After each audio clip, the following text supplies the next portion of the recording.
Hello friends, this is Ashish and I welcome you all on Success Mantra। तो आज हम इस video में स्टार्ट करने जा रहे हैं क्लास 12th की पॉलिटिकल साइंस का chapter 1 challenges of nation building. ठीक है, ये चैप्टर आपको दो पार्ट्स में मिलेगा, तो उसके पहले पार्ट पर आज हम डिस्कस करेंगे। सबसे पहले समझ लेते हैं कि हमें इस चैप्टर में किन किन टॉपिक्स पर डिस्कस करना है। जैसे कि नाम से क्लियर है कि नेशन बिल्डिंग में यानी कि राष्ट्र के निर्माण में किस तरीके के चैलेंजेस को इंडिया को फेस करना पड़ा, उसके बारे में हम यहाँ पर डिस्कस करने वाले हैं। ठीक है, यानी कि हम जब देखेंगे अपने देश की स्वतंत्रता को, इंडिपेंडेंस को, तो इंडिपेंडेंस के जो कुछ साल रहे स्टार्टिंग के, that were full of challenges. वो चैलेंज से पूरी तरीके से भरे हुए थे। ठीक है, यानी कि यहाँ पर हम बात करें तो नेशनल यूनिटी को बनाना, ठीक है, साथ ही साथ जो इंटीग्रिटी है उसको मेंटेन रखना, that was the big challenge before India. ठीक, तो यहाँ पर बेसिकली जो थ्री चैलेंजेस हमारे सामने आए, उन थ्री चैलेंजेस पर हम डिस्कस करेंगे कि जो 1947 में आज़ादी मिलने के बाद हमारे सामने खड़े थे। ठीक है, वो चैलेंजेस कौन कौन से थे। देखिए, सबसे पहला तो चैलेंज ये था कि आपको पता है कि आज़ादी के साथ दो देश हमें मिले, इंडिया और पाकिस्तान के रूप में। ठीक है, फिर वहाँ पर इंडिया को सेकुलर बनाना, ठीक है, और डेमोक्रेसी को मेंटेन रखना, प्रिंसली स्टेट्स को जोड़ना, इस तरीके की कई सारी प्रॉब्लम्स हमें फेस करने को मिली। उन्हीं के बारे में हम यहाँ पर एक एक करके डिस्कस करेंगे। तो चलिए स्टार्ट करते हैं अपना पहला चैप्टर। क्लियर है?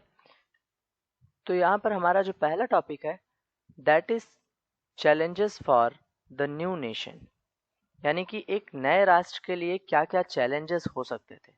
ठीक है, कौन कौन सी चुनौतियां हमारे सामने आ सकती थी नए राष्ट्र के रूप में, वो यहाँ पर समझते हैं।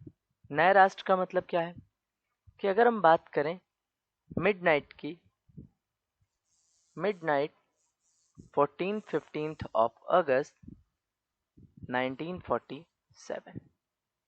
ठीक है, यानी कि 14-15 की जो मिडनाइट थी, वहां पर आप देखते हैं कि भारत क्या हुआ, स्वतंत्र हो गया। It means India attain independence, right. और इस टाइम पीरियड पर पंडित जवाहरलाल नेहरू ने अपनी कॉन्स्टिट्यूएंट असेंबली को एक उसके लिए एक स्पेशल सेशन रखा और वहां पर एक स्पीच दी। ठीक है, तो यहाँ पर ये याद रखना है कि वो स्पीच कौन सी थी। तो पंडित जवाहरलाल नेहरू ने एक स्पेशल स्पीच रखी फॉर द कॉन्स्टिट्यूएंट असेंबली, जिसे कहा जाता है ट्रिस्ट विथ डेस्टिनी, राइट। आपको इस नाम को याद रखना है कि उस स्पीच को क्या कहते हैं, उसे हम क्या कहते हैं, ट्रिस्ट विद डेस्टिनी। ठीक है, अब देखिए, इम्पॉर्टेंट बात ये थी कि हम बहुत सालों से इस इंडिपेंडेंस के लिए स्ट्रगल कर रहे थे। यानी कि इंडिया की जो पब्लिक थी, जो जनता थी, वो इस मूवमेंट के लिए बहुत ही लंबे टाइम से क्या कर रही थी, चैलेंज कर रही थी। तो यहाँ पर जब हमें आज़ादी मिली तो दो बातें तो हमारे सामने बिल्कुल क्लियर थी, और वो दो बातें कौन कौन सी थी कि इंडिया को आगे किस तरीके से चलाया जाना है। ठीक है, इंडिया को किस तरीके से हम आगे गवर्न करेंगे, ये बात हमारे सामने बिल्कुल क्लियर थी। कौन कौन सी ये बातें थी। पहली बात कि इंडिया कैसा होगा, it will be, there will be a democratic government, right, government. यानी कि हमारे पास क्या होगी, हमारा जो सरकार होगी वो कैसी होगी, लोकतांत्रिक होगी। कैसी सरकार होगी हमारे पास, लोकतांत्रिक होगी। ठीक है, and second was the government will run for the good of all. ठीक है, यानी कि क्या करेगी, good for, good of all का मतलब क्या हुआ कि सभी के लिए भलाई का काम करेगी। ठीक है, सभी के लिए भलाई से क्या मतलब था, अगर हम बात करें सभी के लिए भलाई, तो सभी के लिए भलाई से क्या मतलब है, सभी के लिए भलाई से मतलब है कि स्पेशली उन लोगों के लिए जो अभी तक पुअर रहे हैं। ठीक है, यानी गरीबों के लिए हम बात करें, या फिर ऐसे लोग जो सोशली डिसएडवांटेज रहे, ठीक है, क्या रहे, सोशली डिसएडवांटेज ग्रुप्स, ठीक है, जो समाज में गरीब रहे या फिर कमजोर लोग रहे, उनका खासकर यहाँ पर ध्यान रखने की बात कही गई थी हमारे लीडर्स के थ्रू, ठीक है। लेकिन जिस कंडीशन में इंडिया इंडिपेंडेंट हुआ, that was not so easy, ये इतना आसान भी नहीं था, ठीक है। यानी कि अगर हम देखें तो जिस तरह से इंडिया को आज़ादी मिली थी, शायद ही ऐसा कोई देश रहा होगा उस समय जिसको इस तरीके से आज़ादी दी गई थी। क्यों ऐसा हम कहते हैं? क्योंकि अगर हम यहाँ पर बात करें तो हम 1947 was the year when we get freedom, no doubt, but this was the year of unprecedented violence and trauma of displacement, ठीक है। यानी कि ये इस साल की अगर हम बात करें तो ये क्या था, ये एक बहुत ही अभूतपूर्व तरीके से हिंसा वाला एक पूरा साल रहा। और साथ ही साथ यहाँ पर हमने क्या किया, ट्रॉमा ऑफ डिस्प्लेसमेंट, यानी कि विस्थापन की त्रासदी को, एक देश से दूसरे देश में लोगों का जाना और वहां से भारत में आना, ये हमें यहाँ पर देखने को मिलेगा, ठीक है। तो ये बहुत आसान नहीं था कि हम इतने आसानी से इंडिपेंडेंट हो गए थे, ठीक है। लेकिन उसके बावजूद हमारे लीडर्स ने इस बात को ध्यान में रखा कि जो इंडिया है वो नए नए चुनौतियां उसके सामने है, नए नए चैलेंजेस हैं, लेकिन उसके बावजूद उन्हें अपने इन दो जो उन्होंने एक क्राइटेरिया बनाया था, या हम कह सकते हैं कि एक गोल जो बनाया था कि इंडिया को किस तरीके से आगे गवर्न करना है, किस तरीके की गवर्नमेंट होनी चाहिए। ऐसा ना हो कि अभी तक जो ब्रिटिश गवर्नमेंट के अंडर में हम थे वहां से पावर कुछ स्पेशल ग्रुप्स के पास चली जाए, ठीक है। तो पब्लिक का यहाँ पर क्या होना चाहिए, यहाँ पर डेमोक्रेसी होनी चाहिए, लोकतंत्र होना चाहिए, लोगों का राज होना चाहिए। इस चीज को ध्यान में रखते हुए हमारे लीडर्स ने आगे काम किया, ठीक है। तो इसी में हम देख सकते हैं किस तरीके का एक न्यूज़पेपर उस समय आया, that end of 200-year old British rule in India, ठीक है।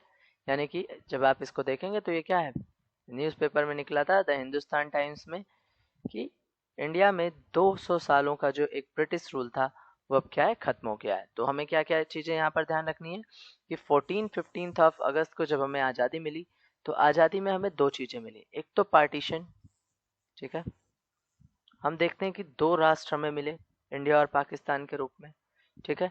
और दूसरी तरफ क्या था, दूसरी तरफ हमारे सामने चैलेंज था स्टेट्स को लेकर, प्रिंसली स्टेट्स, ठीक है, प्रिंसली स्टेट्स को लेकर कि हम उन्हें किस तरीके से मर्ज करेंगे। तो इन्हीं सारे चैलेंजेस के बारे में हमें यहाँ पर डिस्कस करना है। चलिए आगे बढ़ते हैं और समझते हैं कि वो थ्री चैलेंजेस कौन कौन से थे, ठीक है। तो अगर हम मेनली यहाँ पर बात करें तो हम यहाँ पर देखते हैं कि that independent India face three kinds of challenge, right, three kinds of challenges हमने यहाँ पर फेस किए थे। First was that to shape a nation. अगर हम इस चैलेंजेस की बात करें तो पहला क्या था, to shape a nation that was united, ठीक है। तो हमें यहाँ पर सबसे बड़े जो हमारे सामने कंडीशन थी, सबसे बड़ा जो हमारे सामने चैलेंज था वो था कि एक नेशन को शेप देना जो कैसा हो, जो यूनाइटेड हो। अब यूनाइटेड नेशन की हम बात क्यों करते हैं, क्योंकि जिस तरीके से हम इंडियन सोसाइटी को देखते हैं, यहाँ के कल्चर को देखते हैं, यहाँ की डाइवर्सिटी को देखते हैं, ठीक है, उसमें हमें चीज़ें डिफिकल्ट देखने को मिलती हैं, ठीक है। अगर हम डाइवर्सिटी की बात करें तो यहाँ पर हम अलग अलग तरीके की डाइवर्सिटी देखते हैं, जैसे लिंग्विस्टिक, राइट, कल्चरल, रिलीजियस, ठीक है। तो ये एक बड़ा चैलेंज था हमारे लीडर्स के सामने कि इतनी बड़ी डाइवर्सिटी वाला देश, ठीक है, उसे हम कैसे यूनाइट कर सकते हैं, उसे हम कैसे एक नेशन का शेप दे सकते हैं। That was the biggest challenge in front of our leaders, ठीक है। लोगों को लगता था कि, लोगों का ये मानना था कि ये इतना डाइवर्सिटी वाला देश है, ये बहुत दिनों तक एक साथ नहीं रह पाएगा, ठीक है। तो ये सारी चीज़ें हमें देखने को मिली। साथ ही साथ हमने देखा कि उधर पार्टीशन हो गया, तो पार्टीशन के बाद लोगों के मन में इस तरीके के क्वेश्चंस आने लगे कि क्या सच में हम एक साथ नहीं रह पाएंगे, ठीक है, क्या भारत एक रह पाएगा। तो इस तरीके के क्वेश्चंस हमारे सामने थे, that would India survive as a united country. तो it was the biggest question in front of us, ठीक है, हमारे सामने एक बहुत बड़ा चैलेंज था, ठीक है।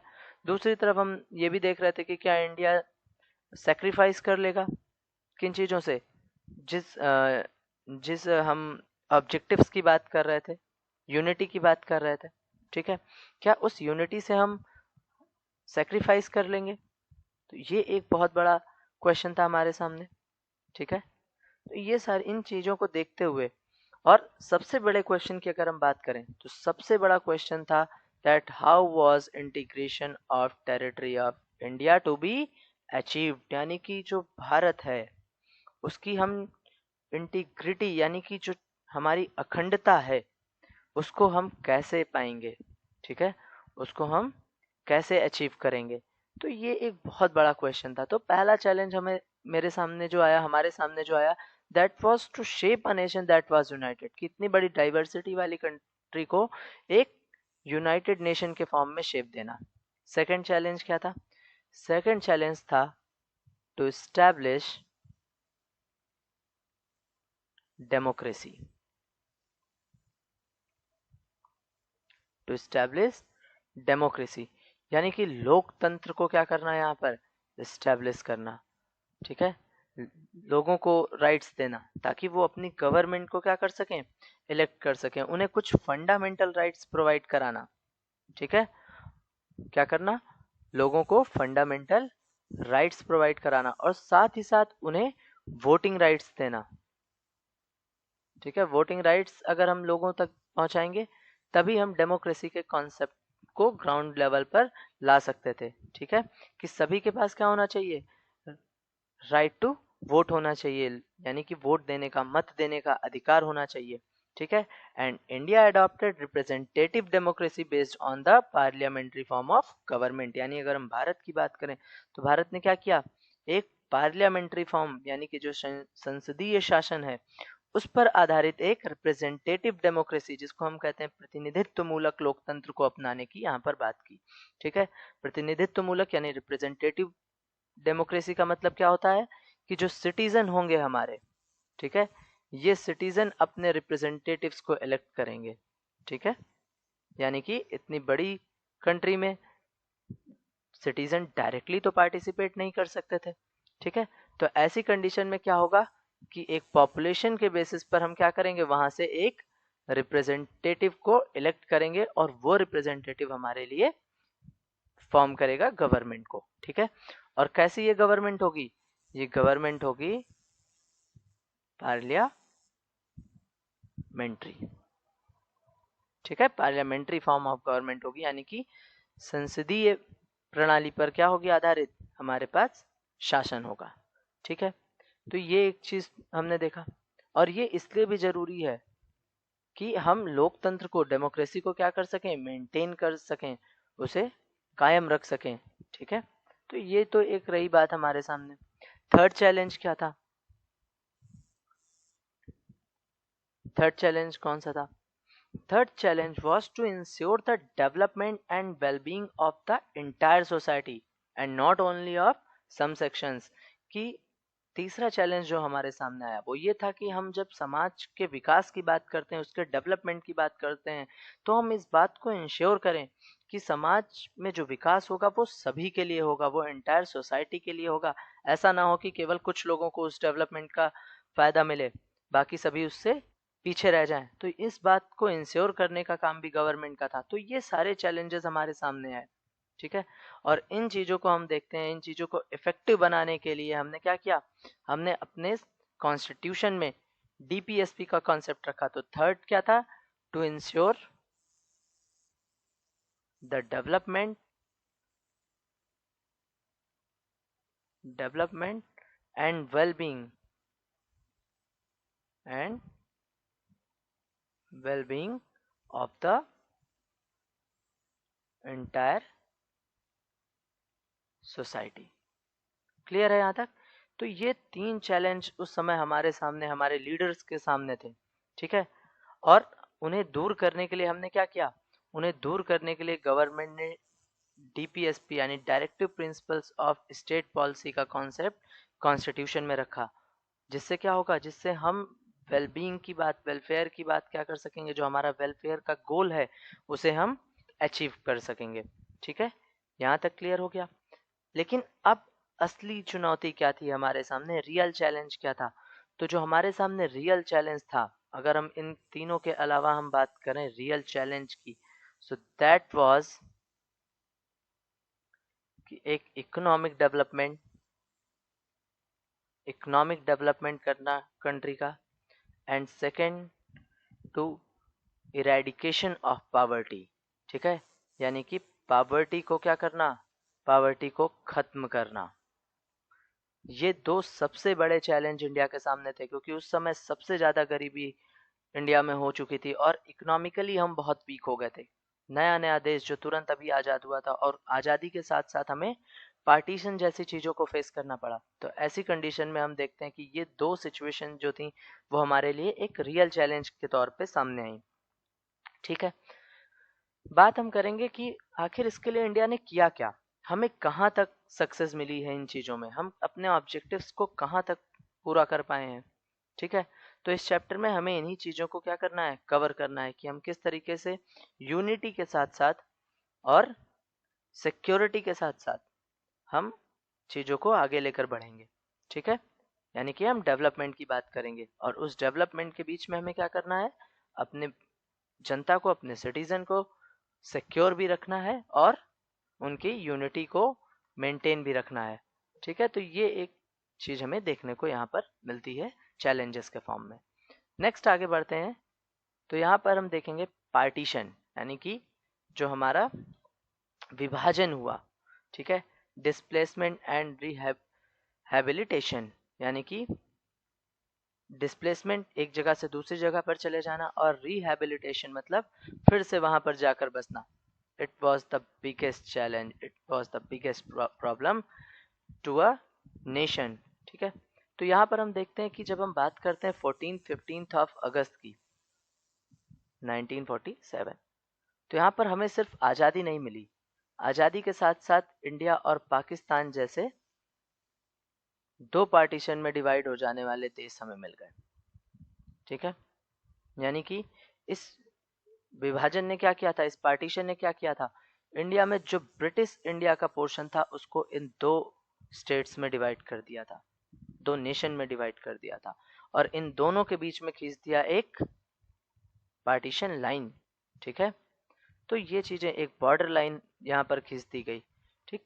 साथ ही साथ आप देखेंगे कि पाकिस्तान ने यहाँ पर कहा, पाकिस्तान का मतलब क्या है कि मुस्लिम लीग, जो कि पाकिस्तान की लगातार डिमांड कर रही थी, उसने यहाँ पर टू नेशन थ्योरी की बात की। किसकी बात की, टू नेशन थ्योरी की।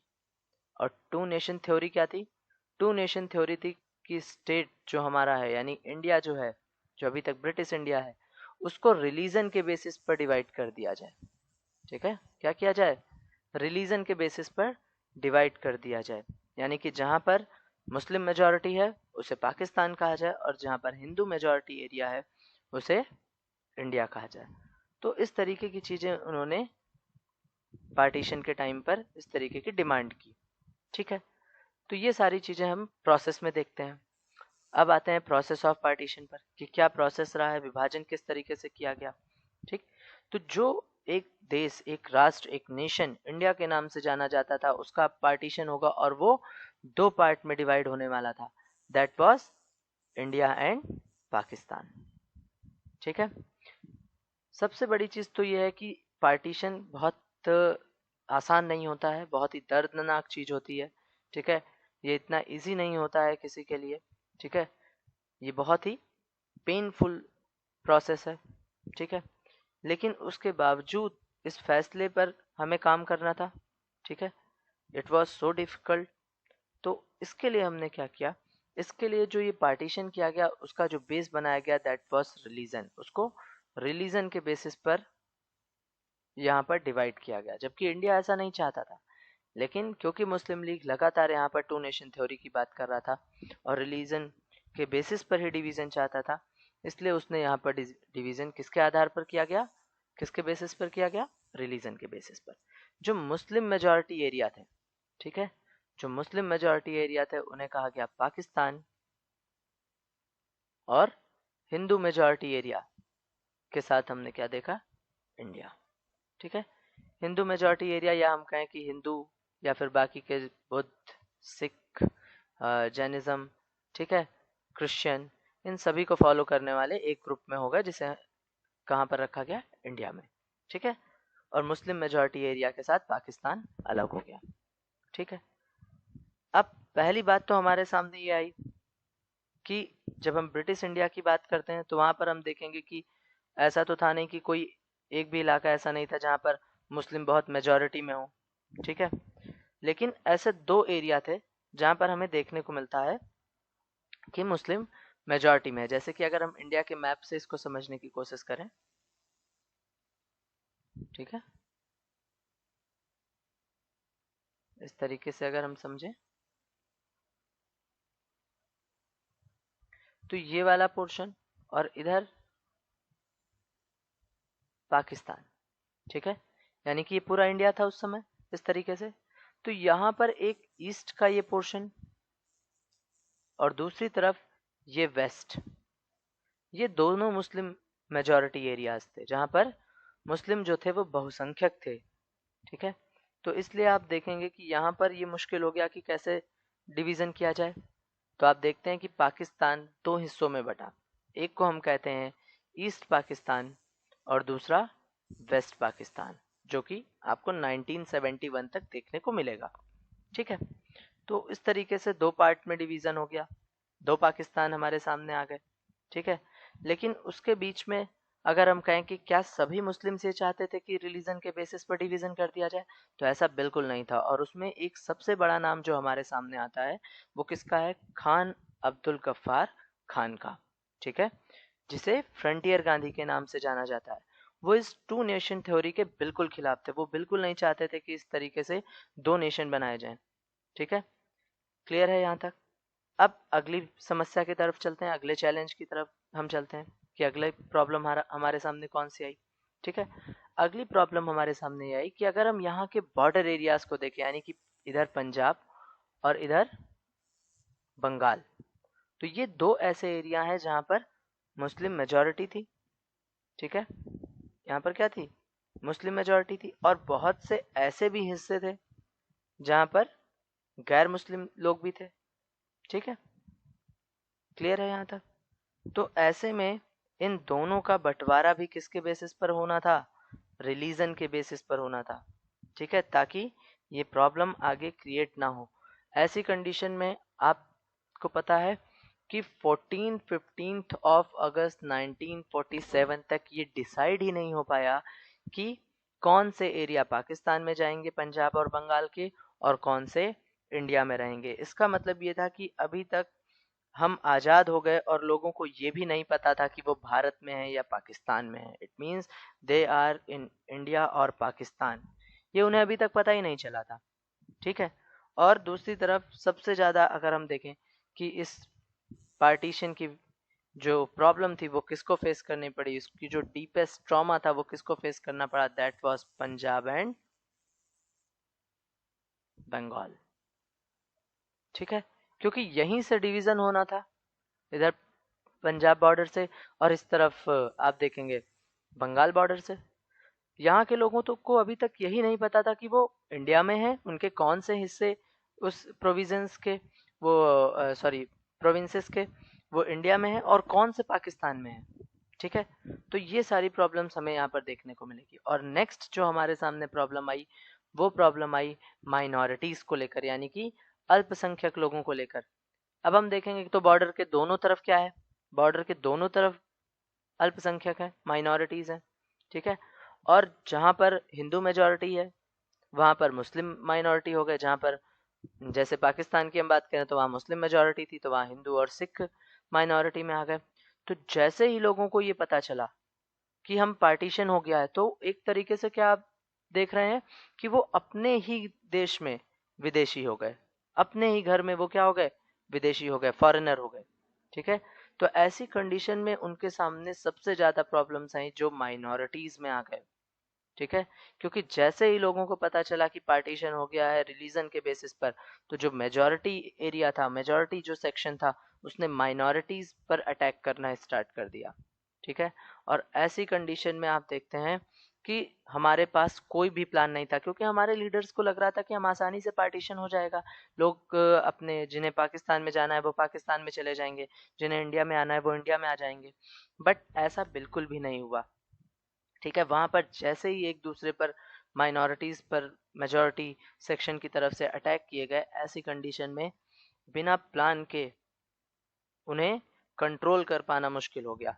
जो हमारे लीडर्स को लग रहा था कि हम जल्दी ही ऐसी चीजों पर कंट्रोल कर लेंगे, ऐसे वायलेंस पर हम कंट्रोल बना लेंगे, वो हमारे हाथ से बिल्कुल भी निकल गया। ठीक है, और अब लोगों के पास, जो माइनॉरिटी सेक्शन था, उनके पास सिर्फ और सिर्फ एक ही यहाँ पर रास्ता बचा, एंड दैट वाज कि वो अपने घरों को छोड़ दें। So they have left their homes often at a sometimes often at a few hours notice. कई बार कुछ घंटों में ही उन्हें ऐसा करना पड़ गया। तो एक बहुत ही डिफिकल्ट सिचुएशन हमें देखने को मिलती है पार्टीशन के टाइम पर, कि किस तरीके से लोगों को कुछ घंटों के टाइम में ही अपने घरों को छोड़ना पड़ा, एक देश से दूसरे देश में जाना पड़ा। और जब वो वहां पर जाकर खड़े हुए तो उनके पास अब कोई भी ऑप्शन नहीं था, कोई भी जगह नहीं थी, और वो मजबूर हो गए थे कि अब वो कहाँ पर रहेंगे। ठीक है, क्योंकि वो अपने घरों को छोड़कर चले आए थे। क्लियर है यहाँ तक? आई होप आप सभी को यहाँ तक समझ में आ गया होगा। चलिए आगे बढ़ते हैं। नेक्स्ट टॉपिक है हमारा कॉन्सिक्वेंसेस ऑफ पार्टीशन, यानी कि जो विभाजन हुआ उसके क्या परिणाम हुए। ठीक है, क्या कॉन्सिक्वेंसेस हुए, क्या परिणाम हुए, हमें क्या रिजल्ट मिले उसके। ठीक है, तो एक तरफ तो हम देख रहे हैं कि पार्टीशन हो गया, और दूसरी तरफ 1947 में आप यहाँ पर इस पिक्चर के थ्रू देख भी सकते हैं कि किस तरीके से ट्रेनों में लोग बैठकर एक जगह से दूसरी जगह पर जा रहे हैं। ठीक है, तो सबसे बड़ी प्रॉब्लम हमारे सामने आ गई कि लोग एक जगह से दूसरी जगह पर जाने लगे। ठीक है, और अगर हम बात करें, सो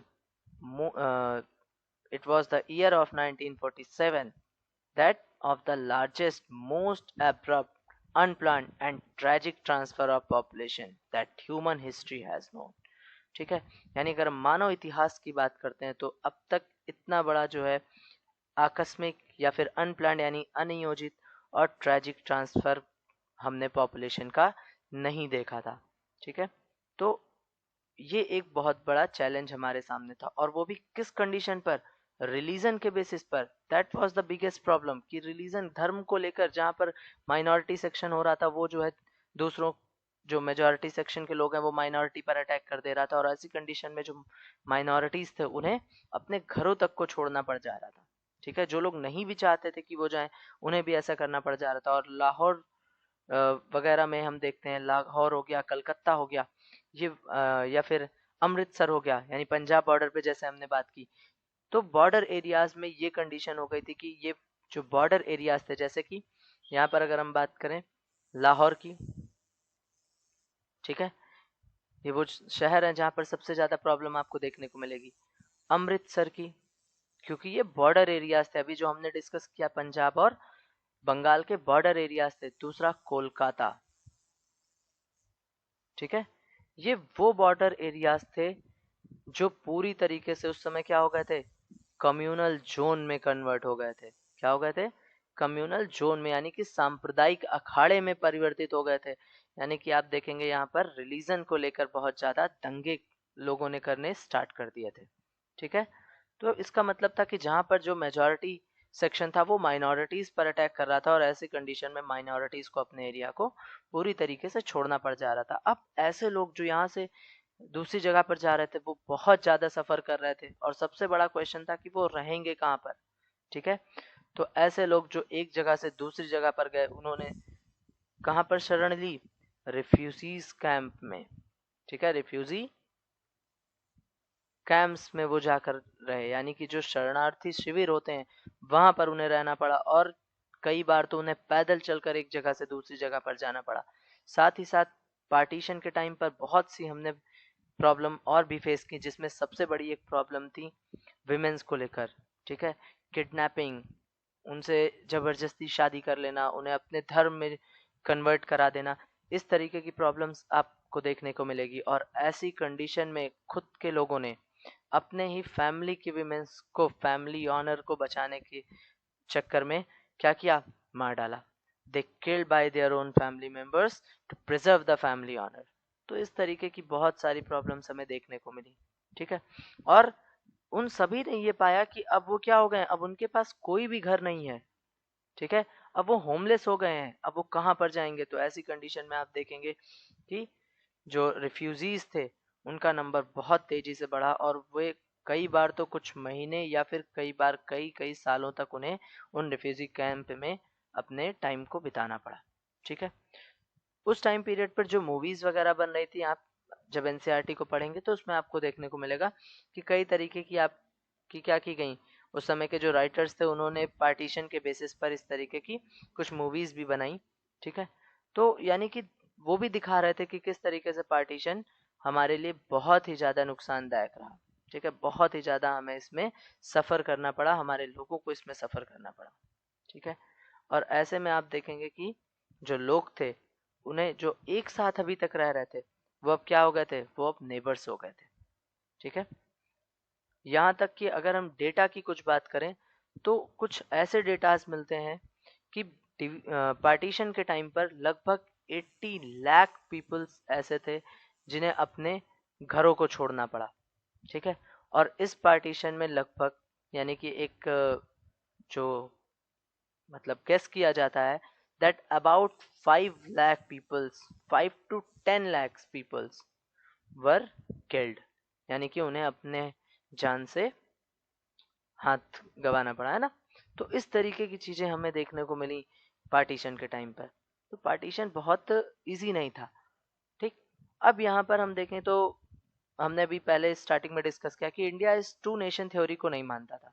तो इंडिया ने ऐसी कंडीशन में क्या किया, इंडिया क्योंकि रिलीजन के बेसिस पर नहीं मानता था, इंडिया कहता था that we are a secular country, secular nation, हम सेकुलर हैं, हम धर्मनिरपेक्ष हैं, हमारे यहाँ सभी धर्मों को हम एक जैसा मानते हैं, ठीक है। तो ऐसी कंडीशन में जब आप देखेंगे तो अगर रिलीजन को बेस माना होता तो 1951 में आपको पता है कि हमारे यहाँ जो मुस्लिम पॉपुलेशन थी that were 12%, that were about 12%, लगभग 12% मुस्लिम्स हमारे यहाँ पर थे, ठीक है। तो ऐसे में क्वेश्चन ये उठता है कि जो बाकी के लोग हैं, बाकी के जो धर्म के लोग हैं, है ना, उनका क्या होगा। जैसे कि जिसमें सिख हैं, क्रिश्चियन हैं, जैनिज्म है ना, जैन है, एंड बुद्धिस्ट को मानने वाले लोग हैं, ठीक है, या पारसी हैं। तो इन सभी लोगों को इनके साथ कैसा ट्रीट किया जाए, ये एक बहुत बड़ा क्वेश्चन आ गया, ठीक है। और हिंदू मुस्लिम के बीच हम जो एक तनाव देख रहे थे, एक टेंशन देख रहे थे, वो पहले से ही बनी हुई थी जैसे ही पार्टीशन हुआ, ठीक है। तो यहाँ पर हमने क्या किया, भारत ने यानी कि इंडिया की जो गवर्नमेंट थी उनके लगभग सभी जो लीडर्स थे उनका मानना ये था कि धर्म कोई भी हो, हमें यहाँ पर प्रायोरिटी रिलीजन को नहीं देनी है, ठीक है। हम रिलीजन को यहाँ पर प्रायोरिटी नहीं देंगे, हम प्रायोरिटी किसको देंगे, सिटीजन को, यानी कि यहाँ के लोगों को, कि अगर वो भारतीय है तो उसके पास वे सभी राइट्स होंगे जो कि दूसरों के पास हैं, जो दूसरे मेजॉरिटी सेक्शन के पास हैं, ठीक है। तो हमने धर्म के स्थान पर यानी कि रिलीजन के जगह पर हमने वहाँ पर किसको इम्पोर्टेंस दी, हमने सिटीजन को इम्पोर्टेंस दी, और इसीलिए हमने सभी को एक जैसा राइट प्रोवाइड कराया, ठीक है। तो यहाँ पर हम क्या देख रहे हैं कि अगर इंडिया की बात करें तो इंडिया क्या रहा है, इंडिया ने सेकुलर नेशन होने का कॉन्सेप्ट अडॉप्ट किया, ठीक है। उसने कहा कि हम क्या करेंगे, हम सेकुलर रहेंगे, ठीक है, हम किसी भी एक धर्म को नहीं मानेंगे, ठीक है। तो यहाँ पर हम क्या देख रहे हैं, that we followed the ideals of a secular nation. Clear है यहाँ तक, आई होप सभी को यहाँ तक क्लियर होगा, ठीक है। नेक्स्ट हमारा जो टॉपिक है that is integration of princely states. But आज के लिए हम यहीं तक रखते हैं, इस टॉपिक को हम नेक्स्ट पार्ट में कवर करेंगे, यानी कि जो बचा हुआ हमारे चैप्टर का पार्ट है वो हम नेक्स्ट टॉपिक में देखेंगे, ठीक है। चलिए तो फिर आज के लिए यहीं तक, मिलते हैं नेक्स्ट वीडियो में। And before we go. मैं आपको एक बात बता दूं कि आपको इस तरीके से क्लास 12th की और उधर हमने क्लास 9th की सीरीज स्टार्ट की है एनसीईआरटी की, जो कि आपको अब रेगुलर बेसिस पर टॉपिक वाइज ऐसे ही मिलती रहेगी। ठीक है, इसके बाद हम 10th और 11th और उधर 6th 7th 8th को भी कवर करेंगे। ठीक है, तो हमारे साथ बने रहने के लिए आप इस चैनल को सब्सक्राइब करिए। इस वीडियो को अगर आपको ये पसंद आती है, आपके लिए हेल्पफुल होती है, तो लाइक करिए और अपने फ्रेंड्स के साथ शेयर करिए। मिलते हैं नेक्स्ट वीडियो में। Till then take care, bye bye.